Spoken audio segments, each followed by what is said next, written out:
উপকূলীয় অঞ্চলকে দেশের শীর্ষস্থানীয় উৎপাদন ও রপ্তানিমুখী মুক্ত বাণিজ্য অঞ্চলে রূপান্তর করতে মাতারবাড়ি এলাকার গুরুত্বপূর্ণ অবকাঠামোগুলোর উন্নয়নে আরও দ্রুততার সাথে কাজ করার আহ্বান জানিয়েছেন প্রধান উপদেষ্টা প্রফেসর ডক্টর মোহাম্মদ ইউনূস।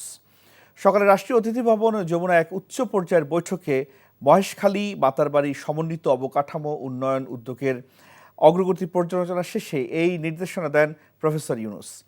তিনি এই খাতে আন্তর্জাতিক বিনিয়োগকারীদের আগ্রহের কথা তুলে ধরেন এবং এই ধরনের বিনিয়োগ সহজতর করার জন্য একটি মহাপরিকল্পনা করার উপর জোর দেন। মহেশখালী মাতারবাড়ি অঞ্চলের সাথে দেশের অন্যান্য অংশের যোগাযোগ ব্যবস্থা আরও উন্নত করতে সড়ক অবকাঠামো নির্মাণ কার্যক্রম ত্বরান্বিত করার এবং সমুদ্রগামী কন্টেইনার জাহাজগুলিকে ধারণ করতে সক্ষম টার্মিনাল নির্মাণের নির্দেশনা দেন প্রধান উপদেষ্টা। বৈঠকে মহেশখালী মাতারবাড়ি অর্থনৈতিক অঞ্চলে জাপান তাদের দ্বিতীয় অর্থনৈতিক অঞ্চল প্রতিষ্ঠার আগ্রহ প্রকাশ করেছে বলেও জানানো হয়।